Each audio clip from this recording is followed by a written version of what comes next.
এক নির্দয়ী serial killer যে কিনা এমনভাবে মার্ডার করতে থাকে যা দেখে যে কারোর হৃদয় কেঁপে উঠবে।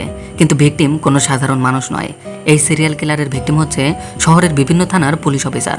কিলার এতই নিখুঁতভাবে মার্ডার করে যে একটা চুল পর্যন্ত মার্ডার সিনে রেখে যায় না। তাহলে কিভাবে এই খুনগুলো এর রহস্য উদ্ঘাটন হবে? বলছিলাম মালায়ালাম ভাষায় মুক্তিপ্রাপ্ত টান টান উত্তেজনাপূর্ণ ক্রাইম থ্রিলার মুভি আঞ্জাম পাথেরায়ের গল্প। এই মুভির প্রত্যেকটা মুহূর্তে রয়েছে শিহরণ জাগানো রহস্য। তো চলো আর বেশি সময় নষ্ট না করে একসাথে শুরু করা যাক আজকের রহস্য ভরা গল্পটি। গল্পটি শুরু হয় আনোয়ার নামের একজন মনোরোগ বিশেষজ্ঞকে দেখিয়ে। সে জেলখানায় এসেছে রবি নামের এক সিরিয়াল কিলারের সাথে দেখা করতে। সে কিভাবে মানুষকে খুন করতো সেটা জানার জন্য। আসলে ক্রিমিনালদের মস্তিষ্কের সাইকোলজি স্টাডি করার জন্য আনোয়ারের রবির প্রয়োজন পড়েছে। রবি বলে, আমি মোট 14 জনকে নির্মমভাবে হত্যা করেছি। রবি নাকি অনেক আনন্দ পেত যখন সে জ্যান্ত মানুষকে কষ্টে এবং তিলে তিলে হত্যা করত। নিরীহ মানুষের আর্তনাদ রবির কানে নাকি খুবই সুমধুর লাগতো। আনোয়ার প্রায় এরকম সাইকোদের সাথে দেখা করে এবং তাদের বলা কথাগুলো, সাইকোলজিক্যাল ধরন সমস্ত কিছুই নোট করে রাখে। আসলে আনোয়ার ক্রিমিনোলজিস্টের ওপরে পিএইচডি করছিল। সাথে তোমাদের বলে রাখি, আনোয়ারের ছোট্ট একটি পরিবারও আছে, স্ত্রী ফাতেমা এবং ছোট্ট একটি বাচ্চা মেয়ে সংস্কৃতি। এছাড়াও আনোয়ারের এক পুলিশ এসিপি বন্ধু আছে অনিল। ক্রিমিনাল এবং তাদের পরবর্তী পদক্ষেপ কী হতে পারে সেটির অনুমান করে পর্যবেক্ষণ করে সেই বিষয়ে পুলিশদেরকে জানানোই হচ্ছে একজন ক্রিমিনোলজিস্টের কাজ। আনোয়ার এখন আর পেপার ওয়ার্ক করতে ইচ্ছুক নয়, তাই সে ফিল্ড এক্সপিরিয়েন্স করতে চাইছে। আজকে আনোয়ার অনিলের সাথে দেখা করে বাইরে একটি চায়ের দোকানে এসে সিগারেট ধরায়। আর ঠিক তখনই এক ভিক্ষুক এসে তার কাছে ভিক্ষে যায় এবং এরপরে সে আনোয়ারকে বলে, ইয়োর স্লিপনেস নাইট আর কামিং, যার অর্থ হলো তোমার নির্ঘুম রাত খুব শীঘ্রই আসছে। এক ভিক্ষুকের মুখে এমন কথা শুনে আনোয়ার পুরো রাত যেন ঘুমোতে পারে না। যাই হোক, অন্যদিকে আমরা আব্রাহাম নামের এক পুলিশ অফিসারকে দেখতে পাই। সে রাত করে জুয়ো খেলে বাড়িতে ফিরছে। তবে এক পর্যায়ে ও বাড়ির কাছাকাছি এলে দেখতে পায় একটি গাড়ির ভেতরে লাল রঙের বাতি জ্বলছে আর নিভছে। এছাড়াও গাড়ির ভেতর থেকে এক ধরনের শব্দও বের হচ্ছিল। ব্যাপারটা কি তার জানার জন্য আব্রাহাম ওই গাড়ির কাছে যায়। আর ঠিক সেই সময় সে নেকড়ের মুখোশ পরা একটি লোককে দেখে ফেলে। আব্রাহাম চমকে উঠলে ঠিক তখনই পেছন থেকে কেউ হাই বলে। এরপরে স্ক্রিনে শুধুমাত্র আব্রাহামের ফোন পরে থাকতে দেখা যায়। হয়তো বুঝেই গিয়েছো আব্রাহামের সাথে কি হয়েছে। পরের দিন সকালবেলায় দুজন লোক কাজ করতে এসে ফাঁকা মাঠে আব্রাহামের লাশ খুঁজে পায়। সঙ্গে সঙ্গে সবাই সেখানে চলে আসে আর অনিল ক্রাইম স্পটে আনোয়ারকেও ডেকে নেয়। কিন্তু লাশের যে বেহাল অবস্থা সেটি দেখে আনোয়ার বমি করে ফেলে, কারণ এমন অবস্থা আনোয়ার কখনো কোনো মানুষকে দেখেনি। এখানে আমরা দেখতে পাই আব্রাহামের চোখ এবং হৃৎপিণ্ড উপড়ে ফেলা হয়েছে। একবার কল্পনা করে দেখো কি ভয়ানক দৃশ্যটা না হতে পারে। অন্যদিকে পুলিশ চিরুনি তল্লাশি করার পরেও ক্রাইম স্পট থেকে একটি চুল পর্যন্ত খুঁজে পায় না, যার কারণে কেসটি এবার হাই প্রোফাইল হয়ে যায়।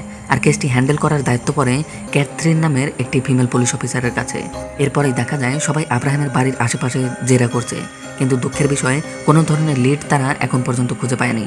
এর উপর আবার সেই অঞ্চলে কোনো সিসিটিভি ক্যামেরাও নেই। এর মানে কিলার একেবারে ধরাছোঁয়ার বাইরে চলে গিয়েছে।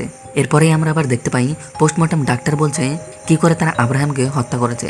আব্রাহাম জীবিত থাকা অবস্থায় তার চোখ এবং হৃৎপিণ্ড উপড়ে ফেলা হয়েছে। অসম্ভব যন্ত্রণায় ছটফট করতে করতে আব্রাহাম তার শেষ নিঃশ্বাস ত্যাগ করেছে। এতক্ষণে অবশ্যই তোমরাও বুঝে গিয়েছো এটি কোনো সাইকো কিলারেরই কাজ, না হলে এত নিঃস্বার্থভাবে খুন করা কোনো সাধারণ মানুষের পক্ষে তো সম্ভবই নয়। এরপরে আবারও এক রাতে একটি পুলিশ অফিসার রাস্তা দিয়ে ফোনে কথা বলতে বলতে হেঁটে যাচ্ছে। ঠিক সেই সময় একইভাবে পেছন থেকে তাকে কেউ হাই বলে ডাকে এবং ওই অফিসারকেও তারা কিডন্যাপ করে নেয়। পরে থাকে শুধু তার মোবাইল। পরের দিন আবারও এক পুলিশ অফিসার যখন হালকা হতে এক ময়লা স্থানে যায়, তখন সেখানে সেই মৃত অফিসারের ক্ষতবিক্ষত লাশ পড়ে থাকতে দেখতে পায়। এছাড়াও ওই অফিসারের পাশে এক লেডি অফ জাস্টিসের মূর্তি রয়েছে। আবারও সেম একই ধরনের মার্ডার হওয়াতে এবার সবাই একটু যেন নড়ে চড়ে বসে, কারণ একইভাবে দুইটি পুলিশ অফিসারকে হত্যা করেছে। ব্যাপারটা তো ভাবার মতোই। ভাবার বিষয় হচ্ছে এই মূর্তিটির গায়ে কোনো কোম্পানির নাম বা কোনো কিছুই খোদাই করে লেখা নেই। অন্যদিকে আবার দেখা যায় স্টেশনের সিসিটিভি ক্যামেরাও কেউ হ্যাক করে সমস্ত দরকারি ডেটাই ডিলিট করে দেওয়া হয়েছে। অর্থাৎ ব্যাপারটা আরও যেন ধীরে ধীরে জটিল হয়ে যাচ্ছে। তারা বুঝতে পারে যে এই সাইকো কিলার শুধুমাত্র কোনো কিলার নয়, সে সাথে একজন জিনিয়াস হ্যাকারও। পুলিশের টিমেও একজন এক্সপার্ট হ্যাকার দরকার, যার জন্য আনোয়ার এবার অ্যান্ড্রিউ নামের একজন দক্ষ হ্যাকারের সাথে কথা বলে এবং তাকে তাদের টিমে যুক্ত করে নেয়। এরপর আনোয়ার এবং অনিল দুজনে বেরিয়ে পড়ে সেই লেডি অফ জাস্টিসের মূর্তিটি কে তৈরি করেছে তা জানার জন্য। কিন্তু দুর্ভাগ্যবশত তারা অনেকগুলি দোকান ঘোরার পরেও সেই ব্যাপারে কিছুই জানতে পারে না। তবে এই মূর্তিটির একটি বিশেষত্ব ছিল, সাধারণ যে কোনো লেডি জাস্টিসের চোখ কালা কাপড় দিয়ে ঢাকা হয়, কিন্তু ভিকটিমের পাশে থাকা মূর্তিটির চোখ নিখুঁতভাবে খোদাই করা হয়েছে, যার অর্থ দাঁড়ায় নিশ্চয়ই কিলার এই মূর্তিটির দ্বারা কোনো বার্তা দিতে চাইছে। এবার মূর্তির খবর সব স্টেশনে জানিয়ে দেওয়া হয়, আর দেখা যায় এক রাতে একটি মেয়ে একটি স্টেশনে এসে কনস্টেবলকে বলছে যে সে নাকি মূর্তির ব্যাপারে কিছু জানে। কনস্টেবল তখনই বড় অফিসারকে ডাকার জন্য যায় এবং সেখান থেকে ফিরে আসলে দেখতে পায় মেয়েটি সেখান থেকে উধাও। যাই হোক, অন্যদিকে আমরা দেখতে পাই আজকে ক্যাথরিন সমস্ত ইন্সপেক্টরকে নিয়ে একটি মিটিং করছে। তারা নাকি জোড়ায় জোড়ায় আজকে শহরে টহল দেবে এবং দরকারে সবাই একে অপরকে সাহায্য করবে। প্ল্যান অনুযায়ী সবাই রাতের বেলা রাউন্ডে বেরোয়। ক্যাথরিনের টিমে ছিল কনস্টেবল পলসন। আর দেখা যায় রাউন্ডের সময় ক্যাথরিনের সামনে হঠাৎ করে একটি গাড়ি এসে থামে। সবাই এক মুহূর্তে তো ভেবে নেয় এটাই হয়তো হবে সেই কিলারের গাড়ি, কিন্তু দেখা যায় সেই গাড়িতে ছিল কয়েকটি বখাটে ছেলে, যারা রাস্তায় একা একটি মেয়েকে দেখে খারাপ ইঙ্গিত দেয়। কিন্তু যখন তারা জানতে পারে ক্যাথরিন হচ্ছে পুলিশ অফিসার, তখনই তারা সেখান থেকে উল্টো পায়ে ভয় পালায়। কিন্তু যা হবার তা ইতিমধ্যেই হয়ে গেছে। ক্যাথরিন পেছনে ঘুরে দেখে পলসন সেখানে আর নেই, কিন্তু স্কুটারের সামনে থাকা ক্যামেরায় নেকড়ের মাস্ক পরা একটি লোককে দেখতে পায়। তারা দেখে মনে হচ্ছে কিলার হয়তো ইচ্ছে করেই তাদের সামনে এসেছে, এক প্রকার তাদেরকে যেন সরাসরি চ্যালেঞ্জ ছুড়ে দিচ্ছে। এর পরের দিন আমরা দেখতে পাই আনোয়ারের বাড়িতে একটি কুরিয়ার এসেছে। ফাতেমা যখন আনোয়ারকে জিজ্ঞেস করে যে সে কি কোনো ফ্রিজ অর্ডার দিয়েছিল, কিন্তু আনোয়ার সরাসরি জানায় না, সে তো কোনো কিছুই অর্ডার দেয়নি। তবে এরপরে ফাতেমা যেই না কুরিয়ার বক্সটি খোলে, তখনই তার হাত পা একেবারে থরথর করে কেঁপে ওঠে, কারণ ওই বক্সের মধ্যে ছিল গতরাতে কিডন্যাপ হওয়া পলসনের অর্ধনগ্ন মৃতদেহ। আর এই লাশেরও চোখ এবং হৃৎপিণ্ড উপড়ে ফেলা হয়েছিল। এবার দেখা যায় সবার ভেতরেই এক অজানা আতঙ্ক কাজ করছে, কারণ পরপর 3টি খুন, তাও আবার পুলিশ অফিসারদেরই। তবে এবার পোস্টমর্টম ডক্টর একটি ফিঙ্গারপ্রিন্ট খুঁজে পায়, যেটি চেক করেই দেখা যায় যে এটা একটি কোকেন শাওনি নামের কুখ্যাত খুনির। আরেকটি অবাক করা বিষয় হলো শাওনি মাত্র 3 মাস আগে জেল থেকে ছাড়া পেয়েছে। অ্যান্ড্রিউ তখনই শাওনির খোঁজ বের করে ফেলে আর জানতে পারে তার নাকি একটি গার্লফ্রেন্ডও আছে। আর পুলিশ তাড়াতাড়ি মারিয়ার লোকেশন ট্রেস করে সেখানে চলে আসে। মারিয়াকে জেরা করলেই এত পুলিশের ভয়ে সে সমস্ত সত্যি কথা বলে দেয়। সে জানায় জেল থেকে ছাড়া পাওয়ার পরে শাওনি শুধু তার সাথে একবারই দেখা করেছে আর একটি পুরনো সিম কার্ড নিয়ে সেখান থেকে চলে গিয়েছিল। তৎক্ষণাৎ সেই সিমের লোকেশন ট্রেস করে পুলিশ সেখানে গিয়ে দেখতে পায় শাওনি আগেই মারা গিয়েছে। তার মানে তাদের হাতে আবারও কিছুই লাগলো না, এবারও তাদের হাতে শুধু নিরাশা। অন্যদিকে আমরা দেখতে পাই আনোয়ার এবং অ্যান্ড্রিউ দুজনে এই কেসের ব্যাপারেই আলোচনা করছে। আনোয়ারের হাতে তখন কফির মগ, আর আনোয়ার সেই মূর্তির পাশে কফির গ্লাসটা রাখলে সেখান থেকে গরম ধোঁয়া মূর্তির গায়ে লাগে। আর তখনই আমরা লক্ষ্য করি মূর্তির কোমরের দিকে এইচডি অক্ষর ভেসে উঠেছে। অবশেষে কোনো একটা সূত্র তারা পেয়ে গেছে। এবার আবার তাদের সন্ধান শুরু হয়ে যায়, আর খবর পাওয়া যায় যে দূরের কোন একটি গ্রামে সুধাকার দিবাকার নামের একজন আর্টিস্ট আছে, যে কিনা তার এই মূর্তিগুলোতে এভাবেই সাইন করে রাখে। আনোয়ার এবং বাকি সবাই সুধাকারের সাথে দেখা করতে চলে আসে। বিশেষ এই মূর্তিটির ব্যাপারে সব তথ্য তাকে খুলে বলতে বলা হয়। এরপর সুধাকার বলতে শুরু করে প্রায় 5-6 মাস আগে দুজন লোক সুধাকারের সাথে দেখা করতে আসে। তারা এসে ওই মূর্তি তৈরির নির্দেশ দেয়। তাদের মধ্যে একজনের বয়স ছিল 40 থেকে 50-এর মতো, আরেকজন একটু কম বয়সী। তাদের নির্দেশ ছিল লেডি অফ জাস্টিসের মূর্তি বানাতে হবে, কিন্তু তার চোখ দুটো থাকবে অপরূপ সুন্দর। এজন্যই তারা তাকে অনেক টাকার অফারও করে এবং শর্ত হিসেবে এটাও বলে যে এই মূর্তিতে কোনো সিগনেচার রাখা যাবে না। তখনই এই কথাটা শুনে সুধাকারের কেমন জানি একটু সন্দেহ হয়, কিন্তু এরপরও সে এই কাজটি করতে রাজি হয়ে যায়। তবে সুধাকার এই স্ট্যাচুয়ের ওপর একটি বিশেষ পদার্থ ব্যবহার করে তার নামটা কিন্তু ঠিকই লিখে রাখে, যেটা একটু তাপ পেলেই ফুটে উঠত। সুধাকার আরও জানায় ওরা মোট 5টি মূর্তি তৈরি করেছিল। হয়তো তোমরা বুঝেই গেছো ইতিমধ্যে 3 জন পুলিশ অফিসারের মার্ডার হয়ে গিয়েছে, তার মানে এখনও 2 জন বাকি। এবার ক্যাথরিন সুধাকারকে বলে সে কি ওই 2 জনের স্কেচ তৈরি করে দিতে পারবে। আর আমরা তখনই দেখতে পাই সেই 2 জন মূর্তিগুলো নিয়ে যাওয়ার সময় সুধাকারের চোখ নষ্ট করে দিয়েছিল।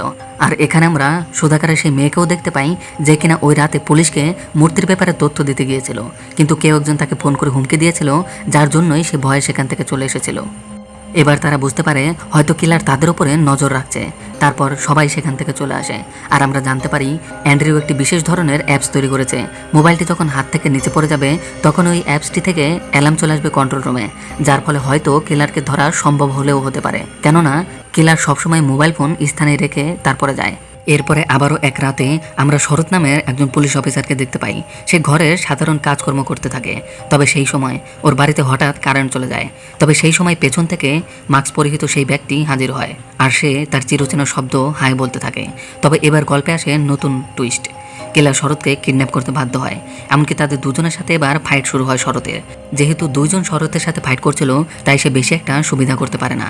এক পর্যায়ে কিলার শরৎকে কাবু করে নিতে সক্ষম হয় এবং তাকে কিডন্যাপ করে নেয়।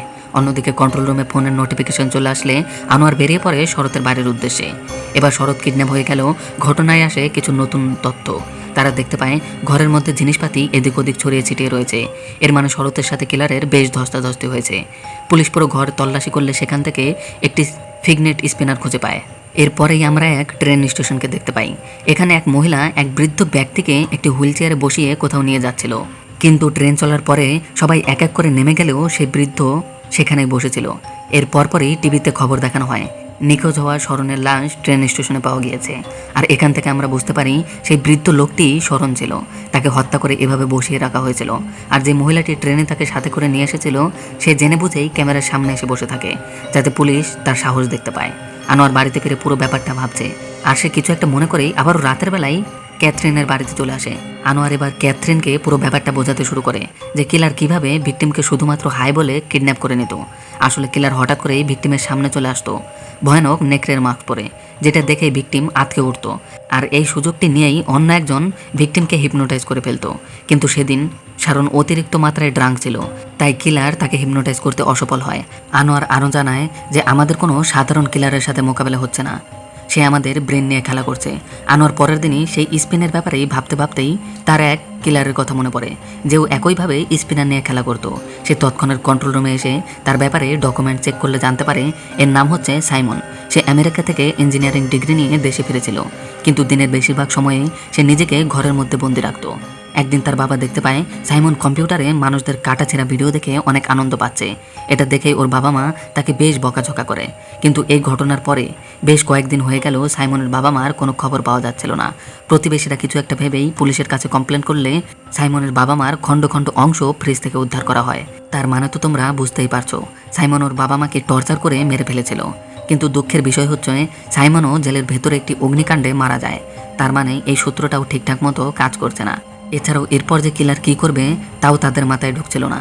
আর অ্যান্ড্রিউ কিছু একটা ভেবে এই সাইমনের সাথে ট্রেনের ভেতরে থাকা সেই মহিলার ফটো ম্যাচ করাতে দেখতে পাই এই মহিলাটিই ছিল সাইমন। তার মানে জেলের ভেতরে সেদিন সে মারা যায়নি। তো এবার আনোয়ার কনফার্ম হয়ে যায় যে সাইমনই হলো সেই কিলার। কিন্তু এত দ্রুত কি কেস সলভ হয়ে যাবে? তাই কি আর হয়? সামনে তো আরও অনেক টুইস্টই বাকি আছে। আর ঠিক তখনই আনোয়ারের কাছে কল আসে সাইমন এবং তার পার্টনারের মৃতদেহ পাওয়া গেছে। আনোয়ার এবার চিন্তায় পড়ে যায়। আর সেই সময় ওর কাছে সুধাকারের কল আসে। এরপরে আমরা সুধাকারের বাড়িতে আনোয়ারকে দেখতে পাই। সেখানে সুধাকার জানায় একজন ব্যক্তি শেষ মূর্তিটি নিতে এসেছিল, কিন্তু এবার সুধাকারের মেয়ে তাকে দেখে ফেলে এবং তার একটি ছবিও এঁকে ফেলে। কার্ডবোর্ড থেকে পর্দা সরালে আনোয়ারের সেই বহুল প্রতীক্ষিত চেহারা দেখে রীতিমতো চমকে যায়, কারণ ইনি হচ্ছে শহরের বিখ্যাত আরেকজন মনোরোগ বিশেষজ্ঞ বেঞ্জামিন লুইস। এরপরেই আনোয়ার সোজা চলে এসেছে বেঞ্জামিনের গ্রামে তার ব্যাপারে কিছু তথ্য জোগাড় করতে। সেখানে এক লোক বেঞ্জামিনের সমস্ত অতীত ঘটনা খুলে বলতে শুরু করে। লোকটি জানায় বেঞ্জামিনের একটি ছোট্ট পরিবার ছিল, কিন্তু ওর মা মারা যাওয়ার পরে বেঞ্জামিন এর বাবাই ওকে এবং ওর ছোট বোন রেবেকাকে বড় করে তুলেছে। হাসি খুশি তাদের দিন কাটছিল। কিন্তু একদিন রেবেকার স্কুল থেকে কল আসে এবং বলা হয় তার মেয়ে নাকি ক্লাসে অজ্ঞান হয়ে গিয়েছে। বেঞ্জামিনের বাবা ক্লাসে গিয়ে জানতে পারেন তার অবুঝ মেয়ে নাকি প্রেগনেন্ট। কিন্তু এই কুকর্মটি ঘটালো কে সেটি ভয়ে রেবেকা জানাতে চায় না।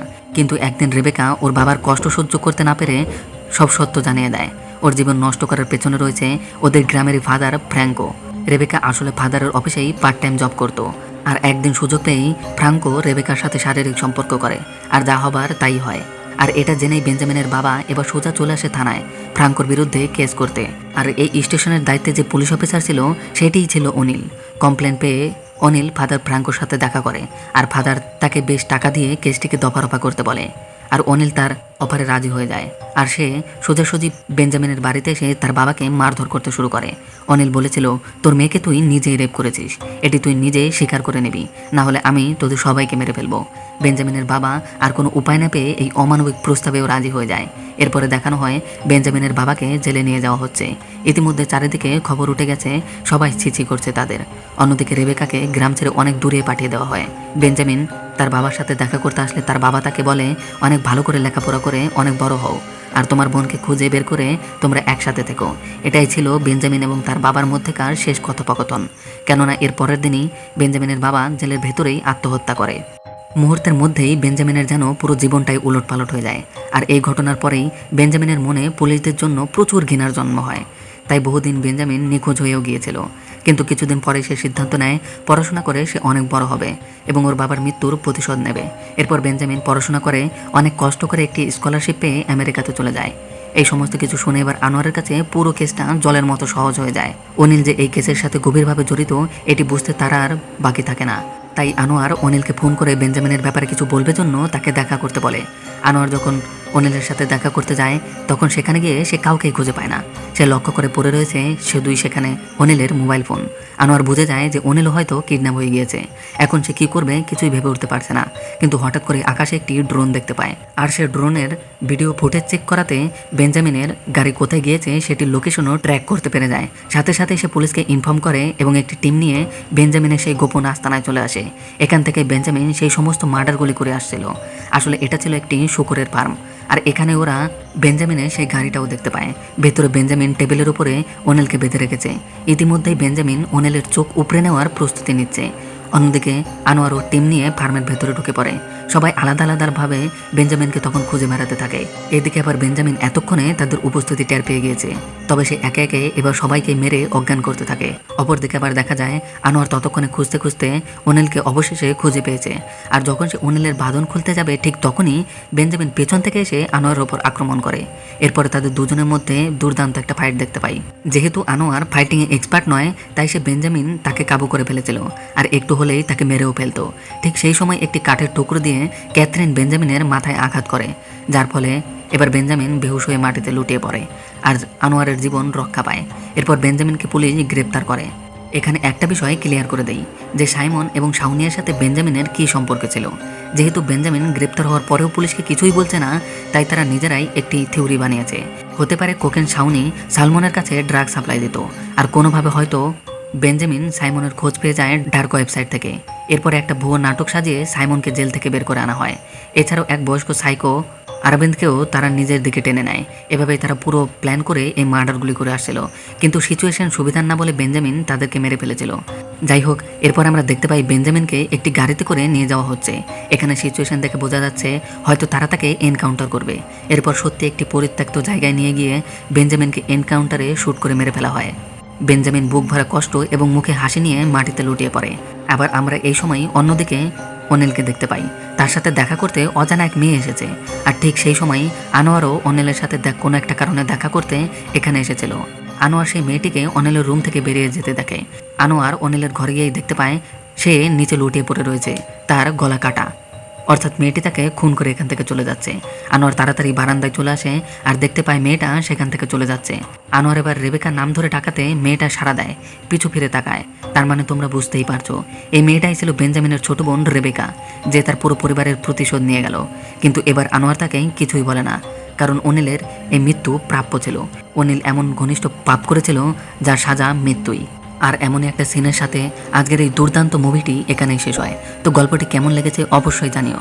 ভালো লেগে থাকলে চ্যানেলটি সাবস্ক্রাইব করে নিও। তোমাদের সাথে খুব শীঘ্রই দেখা হচ্ছে অন্য সুন্দর কোনো গল্পের সাথে। ততক্ষণের জন্য বাই অ্যান্ড টেক কেয়ার।